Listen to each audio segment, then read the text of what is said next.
Welcome on my channel psychology world. और यहाँ हम बात कर रहे हैं एंटी नेट साइकोलॉजी की। और यहाँ हमारा first unit emergence of psychology, इसके टॉपिक्स हम कवर कर रहे हैं। इस यूनिट के और भी वीडियोस ऑलरेडी मैंने बना रखे हैं। आप मेरी प्लेलिस्ट में जाकर आप वहाँ से वीडियोस आप सर्च कर सकते हैं, या फिर आप आई बटन पे क्लिक करके भी प्लेलिस्ट को ओपन करके आप मेरी प्रीवियस वीडियोज़ को देख सकते हैं।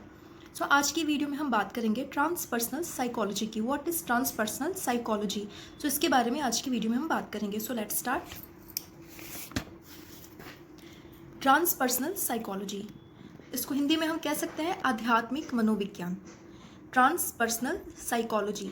क्योंकि ट्रांसपर्सनल साइकोलॉजी हम कह सकते हैं कि एक तरह से ये मनोविज्ञान की ही एक शाखा है। जिस तरह से हम कह सकते हैं कि कॉग्निटिव साइकोलॉजी, या फिर हम बात करें एजुकेशनल साइकोलॉजी, या फिर हम बात करें इंडस्ट्रियल साइकोलॉजी की तरह ही ट्रांसपर्सनल साइकोलॉजी भी मनोविज्ञान की ही एक नवीन शाखा है। क्योंकि इसका ये शाखा मनोविज्ञान के अंतर्गत आने वाली ये शाखा इसको बहुत ही जल्दी ही इसको जोड़ा गया है और इसको अध्ययन विषय के रूप में पढ़ाया जाने लगा है। आज की वीडियो में हम बात करेंगे इसकी हिस्ट्री के बारे में, किस तरह से ट्रांसपर्सनल साइकोलॉजी मनोविज्ञान की एक महत्वपूर्ण शाखा बन पाई, उसके बारे में हम बात करेंगे। यहाँ हम पहले समझ लेते हैं कि ट्रांसपर्सनल साइकोलॉजी है क्या, आध्यात्मिक मनोविज्ञान क्या है। हम देखते हैं कि यहाँ पे मानव के आध्यात्मिक अनुभवों का अध्ययन किया जाता है।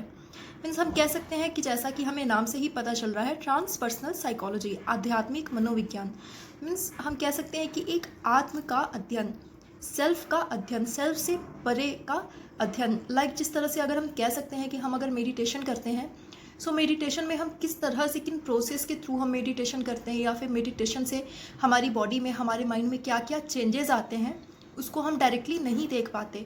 लेकिन उन चीज़ों का अध्ययन ट्रांसपर्सनल साइकोलॉजी करता है। किस तरह के चेंजेस आते हैं, पॉजिटिव चेंजेस होते हैं या नेगेटिव चेंजेस होते हैं, इंसान के सोचने समझने की जो क्षमता है वो किस तरह से चेंज होती है मेडिटेशन के द्वारा, योगा के द्वारा, या फिर एक पॉजिटिव इन्वायरमेंट व्यक्ति को किस तरह से प्रभावित कर सकता है। इन सब चीज़ों का अध्ययन हम ट्रांसपर्सनल साइकोलॉजी के अंतर्गत हम करते हैं। यहाँ जैसे मैंने इंक्लूड भी किया हुआ है, किसके द्वारा मानव के आध्यात्मिक अनुभवों का अध्ययन किया जाता है। साथ ही पारंपरिक व्यक्तिगत या व्यक्तिगत स्तरों से परे विकास के रूप में इसे परिभाषित किया जा सकता है। मीन्स अपना जो सेल्फ एक्सपीरियंस होता है, जिसको कि हम किसी को दिखा नहीं सकते, बता जरूर सकते हैं लेकिन हम उसको दिखा नहीं सकते, उसको हम फील कर सकते हैं। एक तरह की हम फीलिंग कह सकते हैं, एक तरह का ये एक भाव होता है जिसका कि अध्ययन ट्रांसपर्सनल साइकोलॉजी के अंतर्गत किया जाता है। आगे हम देखते हैं कि आध्यात्मिक मनोविज्ञान का जो अध्ययन क्षेत्र है वह है आत्मविकास, आत्मशिखर, रहस्यमय अनुभव, व्यवस्थित अनुभव, आध्यात्मिक संकट, आध्यात्मिक विकास, धार्मिक रूपांतरण आदि। मीन्स ट्रांसपर्सनल साइकोलॉजी के अंतर्गत जिन क्षेत्रों का अध्ययन किया जाता है वह है सेल्फ डेवलपमेंट। किस तरह से व्यक्ति अपना सेल्फ डेवलपमेंट करता है, मीन्स व्यक्ति किस तरह से अपने आप को निखारने के बारे में, अपने डेवलपमेंट के बारे में सोचता है और उस दिशा में व्यक्ति कार्य करना स्टार्ट करता है। या फिर कई बार व्यक्ति को, या फिर कई बार हमें कुछ ऐसे भी अनुभव होते हैं, जैसे हमें कई बार ऐसा लगता है कि हम किसी सिचुएशन में होते हैं तो हमें लगता है कि हम इसी सिचुएशन में, इसी सेम सिचुएशन में हम पहले भी रह चुके हैं। लेकिन जब हम उसको याद करने की कोशिश करते हैं तो हमें ये चीज़ याद नहीं आती कि हम उस सिचुएशन में कब पड़े थे। इस तरह के रहस्यमय अनुभव भी हमें कई बार होते हैं। या फिर कई लोग स्वप्न देखते हुए डर जाते हैं, या फिर हम ये भी देखते हैं कि स्वप्न देखते हुए व्यक्ति कई बार उन चीज़ों को देखता है, उन जगहों को देखता है और बार बार देखता है जिससे कि उसका कोई भी रिलेशन प्रेजेंट लाइफ में नहीं होता। इन सब चीज़ों का ही अध्ययन ट्रांसपर्सनल साइकोलॉजी के अंतर्गत किया जाता है। आगे इसके बारे में हम और विस्तार से देखेंगे। यहाँ हम एक डेफिनेशन देख लेते हैं, क्योंकि ट्रांसपर्सनल साइकोलॉजी को बहुत सारे मनोवैज्ञानिकों के द्वारा डिफाइन किया गया है अपने अपने तरीके से, और सभी मनोवैज्ञानिकों के डेफिनेशन को मिलाकर एक जो एक स्टैंडर्ड डेफिनेशन इसकी बनती है वो मैंने यहाँ पे इंक्लूड किया हुआ है। इसकी डेफिनेशन हम देख लेते हैं। ट्रांसपर्सनल मनोविज्ञान मानवता की उच्चतम क्षमता के अध्ययन से संबंधित है और चेतना की एकात्मक, आध्यात्मिक और परलौकिक स्थितियों की मान्यता, समझ और एहसास के साथ है। जैसा कि मैंने ऊपर भी बताया कि मीन्स मानव की उच्चतम क्षमता का अध्ययन, या फिर हम अगर बात करें, हमने ह्यूमनिस्टिक साइकोलॉजी पढ़ते हुए हमने सेल्फ एक्चुअलाइजेशन के बारे में हमने पढ़ा था। तो वहाँ पे हम कह सकते हैं कि सेल्फ एक्चुअलाइज, कोई पर्सन सेल्फ एक्चुअलाइज्ड है या नहीं है, हम उसको किस तरह से माप सकते हैं कि व्यक्ति कितना सेल्फ एक्चुअलाइज्ड हो चुका है। सो इन सब चीज़ों का अध्ययन, क्योंकि आत्म से परे है, व्यक्ति इन चीज़ों को खुद नहीं देख पाता, सो इन सब चीज़ों का अध्ययन ट्रांसपर्सनल साइकोलॉजी के अंतर्गत किया जाता है। इसी डेफिनेशन को मैंने यहाँ इंग्लिश में भी लिखा हुआ है हमारे इंग्लिश मीडियम स्टूडेंट्स के लिए। So transpersonal psychology is concerned with the study of humanity's highest potential and with the recognition, understanding and realization of unitive spiritual and transcendent states of unconsciousness. सो यहाँ पे हमने इन चीज़ों को समझा। सो इस डेफिनेशन से हमें पता चलता है कि मनोविज्ञान, जो ट्रांसपर्सनल मनोविज्ञान है, वो जनरली आध्यात्मिकता का अध्ययन करता है और परलौकिक स्थितियों का, रहस्यमयी स्थितियों का अध्ययन इसके अंतर्गत किया जाता है। सो आगे हम देखते हैं कि ट्रांसपर्सनल साइकोलॉजी का जो सबसे पहला यूज़ था इस वर्ड का, ट्रांसपर्सनल वर्ड का जो पहला यूज़ था, वो सबसे पहले विलियम जेम्स ने किया था।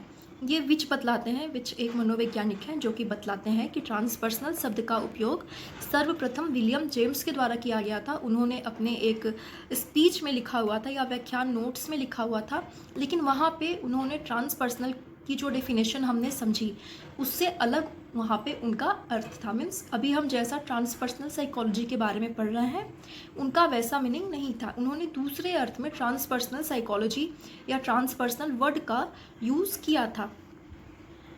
आगे हम देखते हैं, टीकाकार साइकेडेलिक आंदोलन धर्म के मनोवैज्ञानिक अध्ययन, परा मनोविज्ञान और पूर्वी आध्यात्मिक प्रणालियों और प्रथाओं में रुचि का उल्लेख करते हैं, जो कि ट्रांसपर्सनल मनोविज्ञान के प्रारंभिक क्षेत्र को प्रभावित करता है।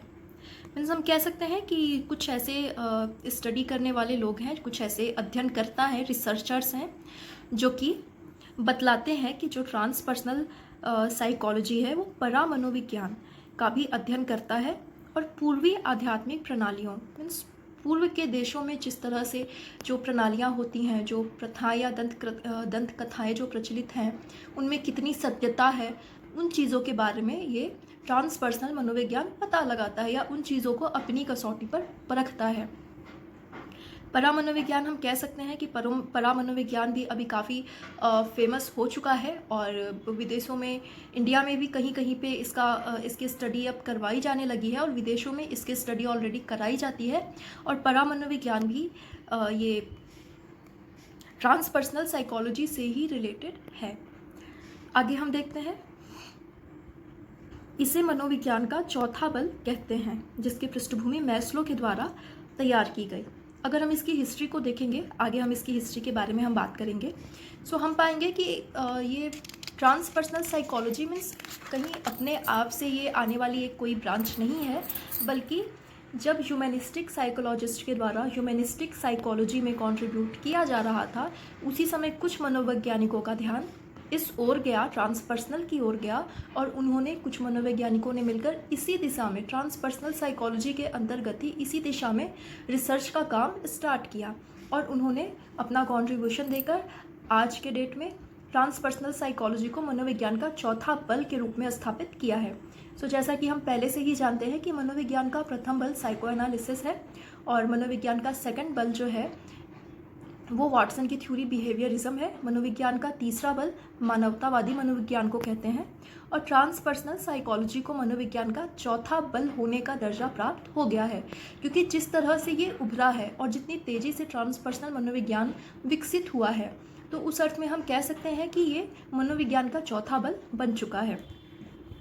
आगे हम देखते हैं, यहाँ मैंने इंक्लूड भी किया हुआ है कि मानवतावादी और ट्रांसपर्सनल दोनों ही मानव संभावित आंदोलनों से जुड़े हैं, क्योंकि ह्यूमनिस्टिक साइकोलॉजी में भी हम देखते हैं कि वहाँ पे मानवता पर फोकस किया जाता है। और क्योंकि ट्रांसपर्सनल साइकोलॉजी की अगर हम बेस की बात करें, पृष्ठभूमि की बात करें, बैकग्राउंड की बात करें, तो कहीं ना कहीं ह्यूमनिस्टिक साइकोलॉजी के अंतर्गत ही ये वर्ड आया और कुछ मनोवैज्ञानिकों ने मिलकर इस पर ही रिसर्च किया और इसको बहुत ही डेवलप कर दिया। सो इसलिए हम कह सकते हैं कि इन दोनों का संबंध मानव से ही है।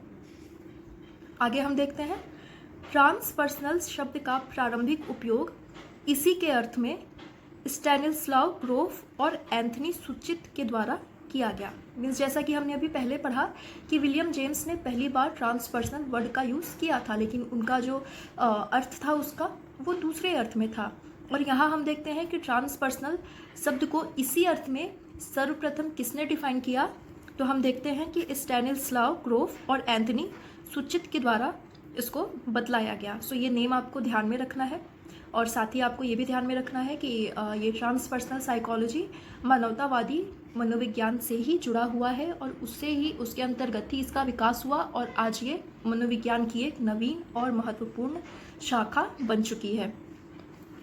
आगे हम देखते हैं 1960 के दशक में ट्रांसपर्सनल मानवतावाद से अलग एक स्वतंत्र विज्ञान के रूप में उभरा।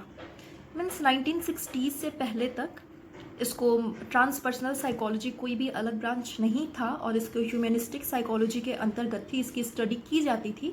लेकिन फिर मनोवैज्ञानिकों का इंटरेस्ट इसमें काफ़ी ज़्यादा बढ़ा, और 1960s के दशक में उन्होंने मानवतावाद से, ह्यूमनिस्टिक साइकोलॉजी से ट्रांसपर्सनल साइकोलॉजी को अलग कर लिया, और इसको एक अलग साइंस के रूप में, एक अलग विज्ञान के रूप में इसको उभारा। आगे हम देखते हैं कि क्योंकि ग्रोफ ने ही सर्वप्रथम ट्रांसपर्सनल शब्द का यूज़ किया था, और इसी अर्थ में किया था, अध्यात्म के अर्थ में ही किया था, और इन्होंने इसमें बहुत ज़्यादा योगदान किया, बहुत ज़्यादा कंट्रीब्यूशन किया, और इन्होंने पहला अंतर्राष्ट्रीय ट्रांसपर्सनल साइकोलॉजिकल एसोसिएशन 1973 में स्थापित किया। आगे हम देखते हैं 1975 में इंस्टीट्यूट ऑफ ट्रांसपर्सनल साइकोलॉजी की भी स्थापना की गई। मीन्स जैसे जैसे इसमें मनोवैज्ञानिकों का इंटरेस्ट बढ़ता गया, वैसे वैसे मनोवैज्ञानिक शोध करते गए और इसके केंद्र स्थापित किए जाने लगे। आगे हम देखते हैं 1970 के दशक में डैनियल गोलमैन, क्रिपनर, टार्ट, वॉल्स और वेलवुड और केन जैसे मनोवैज्ञानिकों ने अपने लेखन के माध्यम से इसका विकास किया। मीन्स आगे और भी 1970s तक इसमें और भी बहुत सारे मनोवैज्ञानिक इसमें जुड़ गए, और उन्होंने अपना योगदान देना शुरू किया। आगे हम देखते हैं कि 1980s के दशक में इसे APA में शामिल करने के सुझाव दिए गए, लेकिन 1980s में APA में जब इसे APA में शामिल करने का सुझाव दिया गया था, तो APA ने उसको एक्सेप्ट नहीं किया। आगे हम देखते हैं 1990 के दशक में स्टुअर्ट सोवात्स्की, डेविड लुकोफ ने इसमें अपना योगदान देकर इसे आगे बढ़ाया, मीन्स इसको और ज़्यादा डेवलप किया, और 1993 में इसे DSM-4 में जोड़ा गया।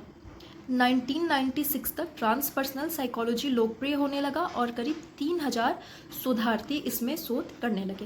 मीन्स धीरे धीरे ट्रांसपर्सनल साइकोलॉजी फेमस होने लगी। जब ये 1993 में DSM से जुड़ गया, DSM-4 उस टाइम पे चल रहा था, तो इसके बाद और भी बहुत सारे जो रिसर्चर्स थे उन्होंने इसमें काफ़ी अध्ययन किया, काफ़ी रिसर्च किया, और इस टाइम तक लगभग 3000 मनोवैज्ञानिक इसके अंतर्गत रिसर्च करने लगे। आगे हम बात करते हैं 2000 की। 2000 में एक मनोवैज्ञानिक आए, जॉर्ज फेरर, जिन्होंने इसको और आगे बढ़ाया, और जिनका बहुत ही महत्वपूर्ण कंट्रीब्यूशन रहा है ट्रांसपर्सनल साइकोलॉजी को एक साइकोलॉजिकल ब्रांच बनाने में। सो आगे हम देखते हैं 2007 में ट्रांसपर्सनल साइकोलॉजी और the international journal of transpersonal studies को साइक इन्फो नामक इंडेक्स जर्नल, जो कि APA के अंतर्गत आने वाली संस्था है, के द्वारा एक्सेप्ट कर लिया गया। मीन्स हम यहाँ देखते हैं कि APA एक जर्नल प्रकाशित करता है, साइक इन्फो, जिसमें कि ट्रांसपर्सनल साइकोलॉजी और the international journal of transpersonal studies को इसमें छापा गया, इसमें एक्सेप्ट इनको कर लिया गया।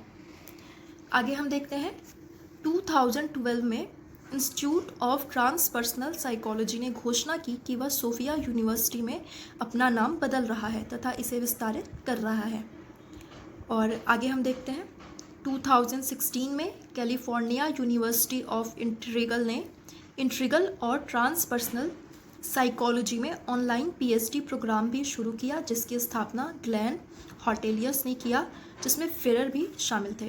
मीन्स धीरे धीरे हम देखते हैं कि ये पूरे विश्व में फेमस होने लगा, और कैलिफोर्निया यूनिवर्सिटी में भी इसमें PhD का प्रोग्राम बनाया जाने लगा। अलग अलग विश्व के अलग अलग कोने में अलग अलग इंस्टीट्यूशंस में या फिर यूनिवर्सिटीज़ में अलग अलग डिप्लोमा प्रोग्राम्स भी स्टार्ट किया जाने लगा।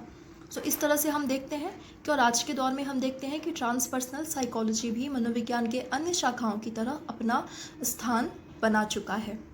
सो आई होप आपको ये क्लियर हो गया होगा। हमने यहाँ पे ट्रांसपर्सनल साइकोलॉजी क्या है और इसकी पूरी जर्नी हमने देखी, पूरी हिस्ट्री हमने देखी कि किस तरह से ये डेवलप होता चला गया। आई होप आपको ये क्लियर हो गया होगा। और आगे हम देखते हैं कि ट्रांसपर्सनल साइकोलॉजी का अध्ययन क्षेत्र काफ़ी विस्तृत हो चुका है और इसके अंतर्गत अब आध्यात्म, ध्यान, परामनोविज्ञान, धार्मिक मनोविज्ञान, कुंडलिनी की घटना और उपचार, पूर्व जन्म, वृद्ध मनोविज्ञान आदि जैसे क्षेत्रों का अध्ययन किया जाता है।